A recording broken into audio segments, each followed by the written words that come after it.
Hai teman-teman semua, kali ini saya akan menjelaskan salah satu kegiatan pertanian, yaitu sistem penanaman padi yang dilakukan setiap tahun oleh masyarakat suku Dayak Kalimantan. Kegiatan ini biasa disebut dengan menugal. Pertanian adalah kegiatan pemanfaatan sumber daya hayati yang dilakukan manusia untuk menghasilkan pangan, bahan baku industri, atau sumber energi untuk mengelola lingkungan hidup. Budidaya tanaman padi yang dilakukan oleh salah satu suku pedalaman di Kalimantan, yaitu suku Dayak, ini adalah menugal. Menugal adalah suatu tradisi turun-temurun suku Dayak untuk melakukan penanaman padi pada musim kemarau, yang dilakukan dengan cara menyiapkan lahan, kemudian membakar lahan terlebih dahulu.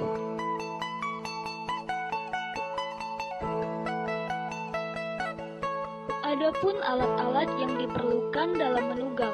Yang pertama, alat tugalan.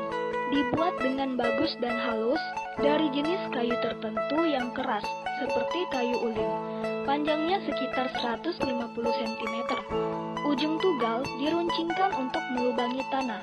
Bagian yang diruncing ini berdiameter sekitar 3-4 cm. Dan bentuknya semakin mengecil ke bagian ujung lainnya. Ujung tugal yang satu adalah tempat pegangan si penugal dan bergaris tengah sekitar 2,5 cm sampai 3 cm. Kemudian keranjang benih. Keranjang benih yang dililitkan pada bagian pinggang bagian samping biasanya dipakai oleh perempuan. Fungsinya adalah untuk meletakkan benih-benih yang akan ditanam. Pelindung belakang atau masyarakat suku Dayak menyebutnya kelitaing, yang dipakai oleh perempuan. Fungsinya untuk melindungi bagian belakang agar tidak panas jika terkena sinar matahari. Pelindung kepala atau suku Dayak menyebutnya saung, berguna untuk melindungi bagian kepala agar tidak panas jika terkena sinar matahari.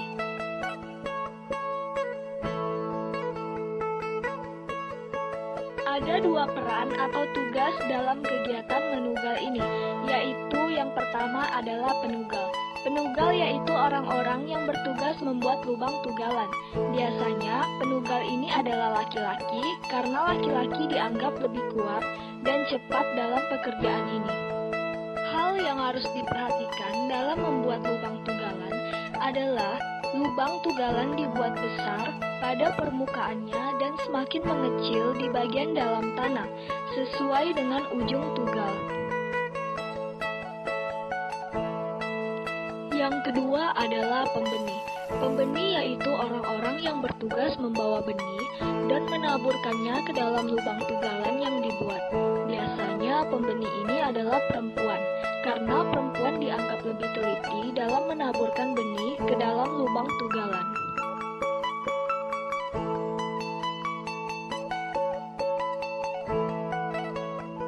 Hal-hal yang harus diperhatikan dalam menabur benih adalah yang pertama, posisi penabur benih biasanya sedikit membungkuk dengan kemiringan badan sekitar 45 derajat agar benih padi dapat masuk ke dalam lubang-lubang tugalan.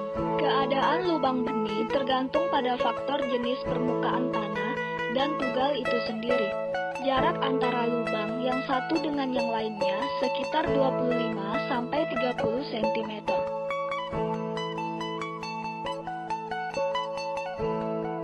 Jumlah biji benih padi yang dimasukkan ke dalam lubang tidak pernah dihitung, tetapi mungkin sekitar 10-20 bulir padi. Jadi, tidak semua benih bisa masuk ke dalam lubang benih yang tersedia karena faktor jenis permukaan tanah, tipe lubang, alat tugal, dan keterampilan penabur benih itu sendiri.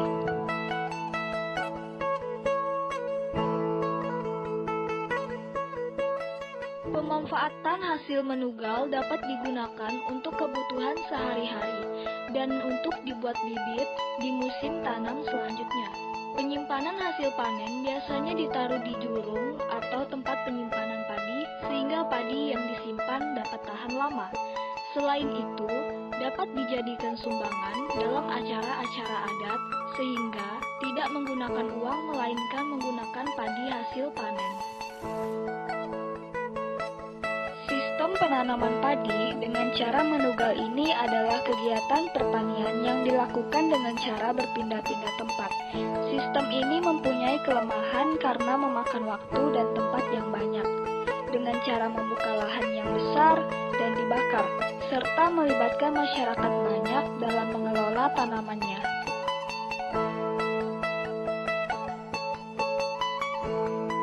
Oke, baiklah teman-teman, sekian yang dapat saya sampaikan tentang sistem penanaman padi dengan cara menugal.